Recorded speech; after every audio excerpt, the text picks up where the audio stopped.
করণী দুই প্রকার, এক সদৃশকরণী, দুই অসদৃশকরণী। সদৃশকরণী বলতে বোঝায় দুই বা ততোধিক শুদ্ধ দ্বিঘাত করণী যদি একই করণীর মূলদ গুণিতক হয় তবে ওই সকল শুদ্ধ করণীকে সদৃশকরণী বলে। আবারও বলছি, দুই বা ততোধিক শুদ্ধ দ্বিঘাত করণী যদি একই করণীর মূলদ গুণিতক হয় তবে ওই সকল শুদ্ধ করণীকে সদৃশকরণী বলে। যেমন বলা যেতে পারে √8, √32 এই রকম। √32 যদি বলি তাহলে পরে সেই √32 থেকে যেটা পাওয়া যাবে এটাকে ভাঙলে আমরা পাবো 4 × 8। 4টাকে বর্গমূল করলে আমরা বর্গমূল হিসেবে 2 পাচ্ছি, আর রুটের মধ্যে পড়ে থাকছে 8। তাহলে 8 আর 2√8, 2√8, তাহলে √8 আর 2√8 এই দুজনের মধ্যেই এই রুট যুক্ত সংখ্যাটির মিল পেলাম। এগুলো হচ্ছে একই রুটের মধ্যেকার অংশগুলো একই রয়েছে, তাই এরা সদৃশকরণী। কিন্তু রুটের মধ্যেকার এই অংশগুলো যদি আলাদা হয়ে যেত তাহলে তাদেরকে বলা হবে অসদৃশকরণী। যেমন আমি যদি কোনো জায়গাটা দেখি √2 আবার দেখলাম √3, √2 আর √3 রুটের মধ্যেকার এই অংশগুলো কিন্তু এক নয়, তাই এরা অসদৃশ। কিন্তু এখানে √8, √32 মানেই কিন্তু √2√8 দুজনের মধ্যে কিন্তু √8 আছে, তাই এরা সদৃশকরণী। কিন্তু অসদৃশ √3, √2 আবার √5 এরা প্রত্যেকের সঙ্গে একজনের সঙ্গে আরেকজন কিন্তু মিলছে না, তাই এরা পরস্পরের অসদৃশকরণী। করণী নিরসন।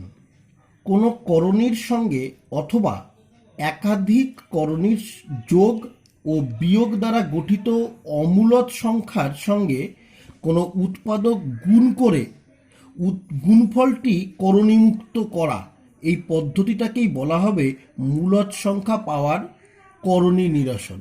করণী নিরসন মানে করণীটাকে দূর করব কিভাবে বা করণীর থেকে তাকে মুক্ত করব কিভাবে, সেই পদ্ধতিটাকেই বলা হবে করণী নিরসন। কোনো একটা করণী মানেই তার মধ্যে রুটযুক্ত সংখ্যা রয়েছে, অমূলদ সংখ্যা অর্থাৎ অমূলদ সংখ্যা রয়েছে। এই অমূলদ সংখ্যা একাধিক অমূলদ সংখ্যার যোগফল বা বিয়োগফল আকারে যখন থাকবে তখন তাদের মধ্যে থেকে ওই করণীয় অংশটি অর্থাৎ অমূলদ অংশটিকে দূরীভূত করার যে প্রক্রিয়া তাকেই বলা হবে করণী নিরসন। এক্ষেত্রে ওই যে যোগফল হোক বা বিয়োগফল হতে পারে এমনটা 2 + √3 হতে পারে, 3 - √2 এমন হতে পারে, এই রকম আর কি। যোগফল হোক বা বিয়োগফল হোক, এই রকম যে রাশিগুলো রয়েছে এদের সঙ্গে এমন একটি রাশি গুণ করতে হবে যেটা গুণ করার পর দেখা যাবে যে গুণফলটার মধ্যে আর রুটযুক্ত রাশি নেই। তো যে রাশি দিয়ে আমরা গুণ করলাম সেই গুণকটিকে বলা হবে করণী নিরসক উৎপাদক। যেমন এবার এক্ষেত্রে কি হয়, এক্ষেত্রে আমাদের একটা ছোট্ট পদ্ধতির কথা জানতে হবে। যেমন আমরা দেখি যে আমরা জানি যে a² - b² একটা ফর্মুলা আছে a + b × a - b। করণীটা যদি a + b আকারে থাকে তাহলে তার সঙ্গে a - b আকারটা দিয়ে গুণ করতে হবে, আর যদি a - b আকারে থাকে তাহলে a + b আকারটা দিয়ে গুণ করতে হবে। গুণ করার মূল উদ্দেশ্য হচ্ছে আমরা a² - b² এই ফর্মুলার আওতাতে ওই গুণফলটাকে নিয়ে আসবো। এক্ষেত্রে কি হবে, যদি আমরা যোগফলটিকে বিয়োগফল দিয়ে বা বিয়োগফলটিকে যোগফল দিয়ে গুণ করে দিই তাহলে আসবে আমার a² - b², অর্থাৎ উভয় রাশি যাদের যোগফল বা যাদের বিয়োগফল ছিল তাদের উভয়েরই বর্গ আকারে চলে আসবে। বর্গ আকারে এলে যদি এ মূলদ হয় তাহলে তার স্কোয়ার করলে আমরা অমূলদ পেয়ে যাচ্ছি, আবার যদি বি মূলদ হয় তার বর্গ করলেও আমরা মূলদ পেয়ে যাচ্ছি, আবার যদি এ বি উভয়ই মূলদ হয় বর্গ করলেও আমরা উভয়কেই মূলদ আকারে পেয়ে যাচ্ছি।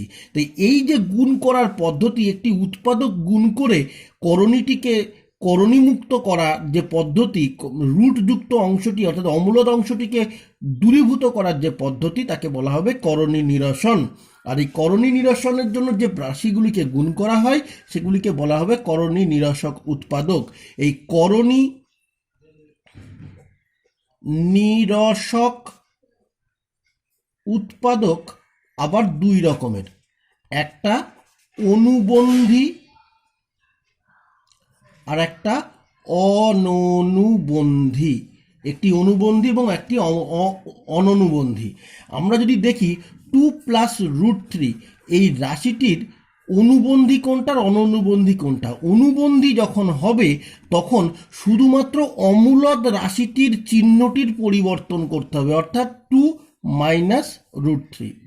আর অননুবন্ধী বললে পরে সেটা হবে, সেটা মূলদ অংশটির চিহ্নের পরিবর্তন করতে হবে, অর্থাৎ এটা। তাহলে আমরা দেখলাম যে 2+√3 এর দুটি উৎপাদক পেলাম, +√3 আর 2-√3।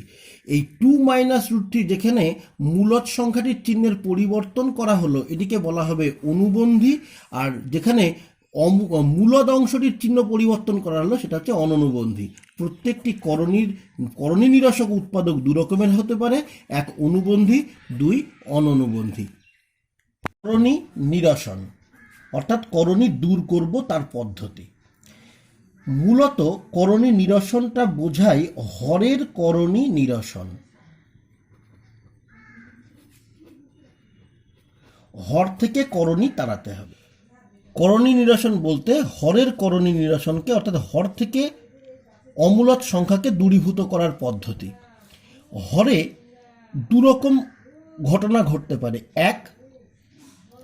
একটি রাশি রুটযুক্ত অমূলদ, আবার এমনও হতে পারে দুটি রাশির যোগফল বা বিয়োগফল যাদের মধ্যে একটি বা দুজনেই অমূলদ, এমন ঘটনা হতে পারে। হর আমি দেখছি এমনটা হতে পারে 2/√3, এমনটা হতে পারে যেখানে একটাই হরের মধ্যে একটি রাশি রয়েছে অমূলদ।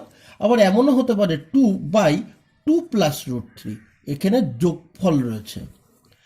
যদি এমনটা হয় যেখানে একটি মাত্র রাশি রয়েছে সেক্ষেত্রে কি করা হবে, ওই যে হরের মধ্যে অমূলদ সংখ্যা পেলাম ওই অমূলদ সংখ্যা দিয়েই লব এবং হর উভয়কেই গুণ করে দিতে হবে। তাহলে সেক্ষেত্রে কেমন হবে, 2√3/√3 গুণ করলে হয়ে যাচ্ছে 3। অর্থাৎ এখানে হরে ছিল √3, আমি ওই করণী নিরসক একটি উৎপাদক পেলাম √3, যেটা দিয়ে গুণ করলে √3 থেকে আমরা শুধু 3 পাচ্ছি এবং হরটুকুর মধ্যে আর রুটযুক্ত রাশি থাকলো না, তার মানে আমরা করণী নিরসন করে নিতে পারলাম। এটিকে বলা হয় হরের করণী নিরসন। আবার যদি এমন হয় হরের 2+√3 এমন আছে, তাহলে এক্ষেত্রে এর একটা করণী নিরসক উৎপাদক চাই। সেটা আমরা এই যেহেতু অমূলদ সংখ্যাটির আগে প্লাস আছে, আমরা অমূলদ সংখ্যাটির আগে একটি মাইনাস দিয়ে যে রাশিটি পেলাম তা দিয়ে গুণ করলাম, লব হর দুজনকেই গুণ করলাম। গুণ করলে এখানে কি পাবো, 2 গুণ করলে হয়ে যাচ্ছে 4 -2√3, কিন্তু হরে a+b × a-b এর মতন হচ্ছে, তাই লবটির স্কোয়ার, প্রথমটির square -√3 square, a square -b স্কোয়ারের ফর্মুলা।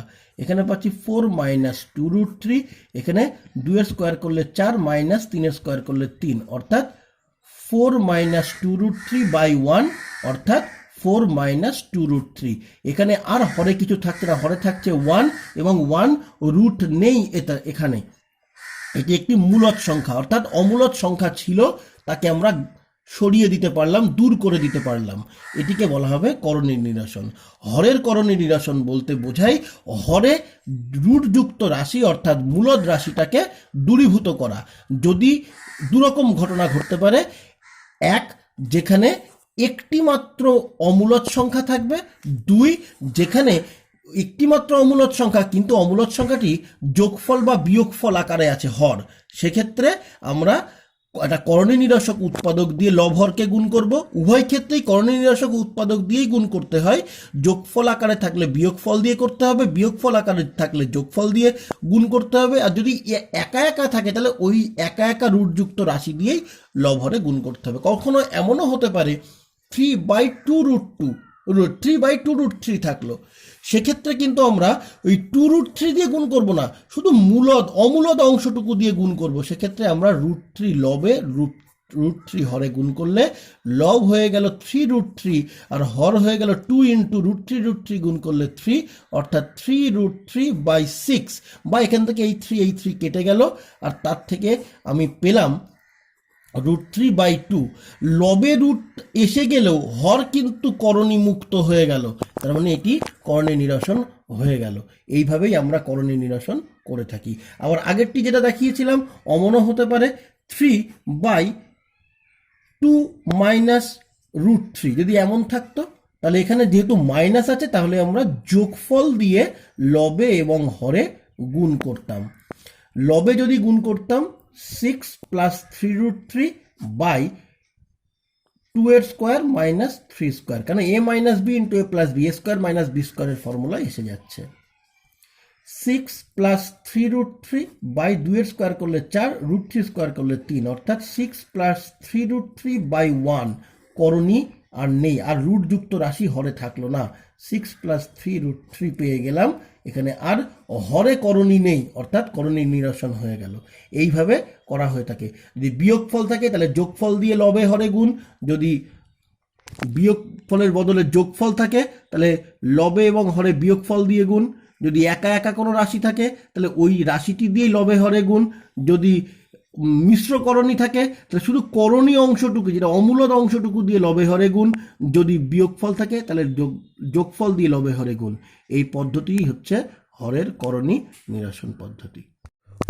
দশম শ্রেণীর কোষে দেখি 9.2 অধ্যায়ের 5 দাগের যে অঙ্কগুলো রয়েছে সেটি যদি প্রথমটি আমরা দেখি, প্রথমটিতে রয়েছে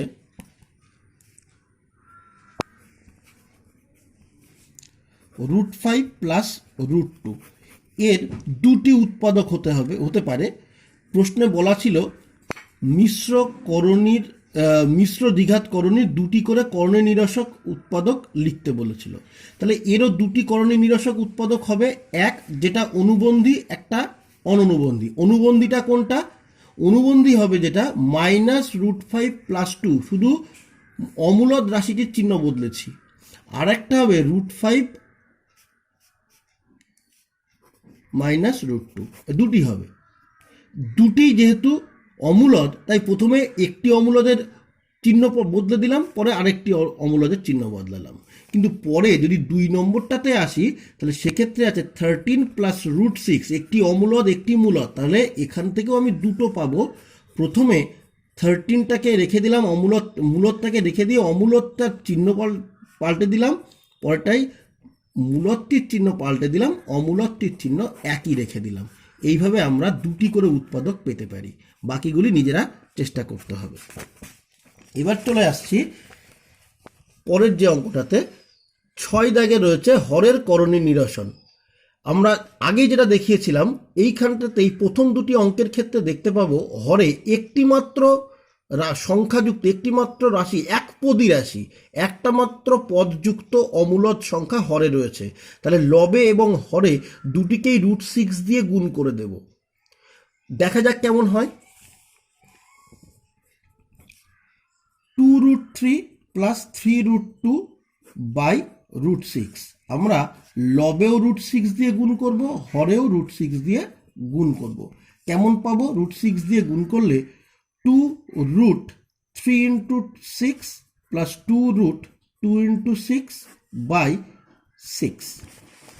এবার যদি গুণ করে এখান থেকে যদি দেখি 2√3, 6কে ভাঙালে পাবো আমরা 2 ইন্টু 3 প্লাস 2, 6কে ভাঙালে আমরা পাবো আরও একটা 2 ইন্টু 3, নিচে 6।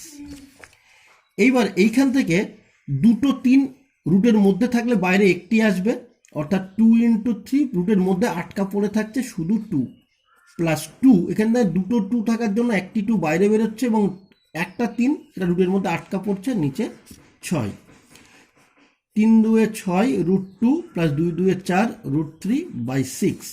এইখানে হরের মধ্যে আর কিন্তু রুটযুক্ত রাশি নেই, করণী নিরসন হয়েছে। তবে লব থেকে কিন্তু এখনো 2 কমন নেওয়া যেতে পারে, সেক্ষেত্রে রাশিটি দাঁড়াবে এই রকম। আমরা 2 দিয়ে ক্যান্সেলেশন করলে পাবো এইরকম 3√2 প্লাস 2√3/3। এখানে হরে আর রুটযুক্ত রাশি নেই, তাই আমরা করণী নিরসন করতে পারলাম। এইটির মতন করেই নাম্বার 2-এরটাও করতে হবে। এবার আমরা চলে আসছি পরের অঙ্কটির ক্ষেত্রে। 3 নম্বর অঙ্কটি, তাতে লেখা রয়েছে √3 + 1/√3 - 1। 3 নম্বর অঙ্কটির ক্ষেত্রে √3 + 1/√3 - 1। আমরা দেখেছি বিয়োগফল আছে, তাহলে আমরা যোগফল দিয়ে √3 + 1 দিয়ে লব এবং হর দুজনকেই গুণ করলাম। এটা করণী নিরসক উৎপাদক, যেটা অনুবন্ধী নয়, অননুবন্ধী। আমরা অমূল সংখ্যার আগের চিহ্নটার বদলে মূলদ সংখ্যার আগের রাশির চিহ্নটি বদলে দিয়েছি। এটা অননুবন্ধী করণী, যেটা করণী নিরসক হতে পারে। বিয়োগফল ছিল হরে, তাই যোগফল দিয়ে গুণ করলাম। গুণ করলে কেমন হবে, লবটুকু দুটোই সেম এসে যাচ্ছে, অর্থাৎ √3 + 1 এর হোল স্কোয়ার। হরে কিন্তু a² - b² ফর্মুলা অনুযায়ী আসছে। এটাকে যদি আমরা a + b হোল স্কোয়ারের ফর্মুলা অনুযায়ী যাই, তাহলে a² + 2ab + b² মতন এলো, আর হরে দুটোকে স্কোয়ার করে দিলাম। এখান থেকে পাবো 3 + 2√3 + 1 বাই বিয়োগ করলে পাবো 2। 3 আর 1 4 + 2√3/2। এখান থেকে 2 কমন নিলে হবে 2 + √3/2। 2 ক্যান্সেল করে গেলে 2 + √3। এখানে কিন্তু হর কিছুই নেই, মানে 1 আছে, হরের মধ্যে আর রুট থাকলো না, অর্থাৎ এটি করণী মুক্ত হলো, হরের করণী নিরসন করা গেল। এবার রয়েছে প্রথমটিকে দ্বিতীয়টি দিয়ে ভাগ করে ভাজ্যকে মূলদ সংখ্যায় পরিণত করতে হবে। প্রথমটি যদি আমরা দেখি, তাহলে 7-এর প্রথমটিতে রয়েছে 3√2 + √5। এটিকে ভাগ করতে হবে √2 + 1 দিয়ে। হরে অমূলদ সংখ্যা রয়ে গেল এবং এটি যোগফলকে দেখাচ্ছে। তাহলে আমরা a² - b² পাবো যদি আমরা ঠিক বিপরীত চিহ্নযুক্ত একটা উৎপাদক দিয়ে গুণ করি। ছিল প্লাসে, আমরা মাইনাস দিয়ে গুণ করলাম। গুণ করলে কেমন পাবো, 3 2 × 2 + √5 × 2 - 3√2 + -√5। আর হর থেকে পাবো √2² - 1² এখানে 3, দুটো 2-এর বদলে একটা 2 বাইরে বেরিয়ে আসবে, প্লাস √10 - 3√2 -√5, হরের 2 - 1। 6 + 6 + √10 - 3√2 -√5, হরে বিয়োগ করলে 1। তার মানে হরে আমরা করণী রাশিটিকে তাড়াতে পেরেছি, আর নেই, যা রয়েছে সেটিকে যদি আমরা পরপর লিখেও দিই, তাও হরের থেকে আমরা করণী মুক্ত করতে পেরেছি, করণী নিরসন হয়ে গিয়েছে। আবার যদি বলি ভাগ করে ভাজককে মূলদ সংখ্যায় পরিণত করা, সেটাও কিন্তু আমরা করতে পারলাম, কারণ হরে আর কিছু নেই। এইভাবেই 7-এর অঙ্কগুলি একইভাবে ওই করণী নিরসনটা করতে পারলেই চলবে। এরপরে রয়েছে আমরা 8 দাগের অঙ্কটাতে চলে যাব। প্রথমটাতে, তাতে লেখা রয়েছে 2√5 + 1/√5 + 1 - 4√5 - 1/√5 - 1। আমরা যদি দেখি, এখানে দুজনের কাছে হরে যা রয়েছে তারা একে অপরের করণী নিরসক উৎপাদক, তাই আমরা এই প্রত্যেকটি ভগ্নাংশ থেকে করণী নিরসন করতে যাব না। আমরা শুধু এই দুজনকে যদি আমরা লসাগু করে লিখি, তাহলেই হরগুলির লসাগু করে যদি আমরা লিখি, তাহলেই তারা পাশাপাশি চলে আসবে এবং তারা করণী নিরসক উৎপাদক হওয়ার জন্য a² - b² ফর্মুলাতে এসে যাবে। তাই আমরা পৃথক পৃথক করে করণী নিরসনে গেলাম না। এইবার প্রথমটির হর দিয়ে এই গুণ লসাগুটাকে ভাগ করলে পড়ে থাকবে √5 - 1, সেটি দিয়ে লবকে গুণ, মাইনাস দ্বিতীয়টির হর দিয়ে যদি এই লসাগুটিকে ভাগ করি, পড়ে থাকে √5 + 1, সেটি দিয়ে দ্বিতীয়টির লবকে গুণ। এই আকারে এলো। এখানে গুণ করে দিলে পরে 2√5 × 5 প্লাস √5 - 2√5 - 1। এখান থেকে গুণ করলে -4√5 × 5 প্লাস √5 প্লাস 4√5 - 1, হরে √5 square -1 square, a² - b² formula এসে গেল। এখানে দুটো 5 আছে, বাইরে একটা 5 এলো, প্লাস এই দুটোর ভেতরে যদি আমরা যোগ বিয়োগ করে নিতে পারি, তাহলে এখান থেকে আমরা পেতে পারি -√5 -1, এখান থেকে পাবো -4 × 5 +√5 প্লাস এই দুটির মধ্যে যদি আবার -√5 -1 করি, তাহলে সেখান থেকে পাবো আমরা 5√5, শেষে একটা -1, তাহলে পাচ্ছি, আর নিচে পাচ্ছি আমরা 5 - 1, 5 -√5 -1 প্লাস 5√5 -1 বাই বিয়োগ করলে 4। সংখ্যা পাচ্ছি আমরা 10, তার থেকে 1 বিয়োগ 9, আবার -20 মানে -11, আর -1 মানে পাচ্ছি আমরা -12, আর এখান থেকে পাচ্ছি -√5 আর প্লাস 5√5 মানে প্লাস 4√5 বাই 4, লব থেকে 4 কমন গেলে পড়ে থাকে √5 - 3 বাই 4, ক্যান্সেলেশন হয়ে গেলে √5 - 3, এখানে হরে আর কিছু নেই, অর্থাৎ কর্ণের নিরসন হয়েই গেল। এইভাবে এটার মান নির্ণয় করা গেল। এই এই এই অঙ্কটির মতন হুবহু আমরা দ্বিতীয়টিতেও করব। উভয় ক্ষেত্রে যে করণী যে হর দুটি রয়েছে তারা আবার অনুবন্ধী করণী হওয়ার জন্য এদেরকে যদি আমরা লসাগু করি তাহলে পরেও আমরা ঠিক আগের অঙ্কটির মতনই পেয়ে যাব, হুবহু একই রকম করে করতে হবে।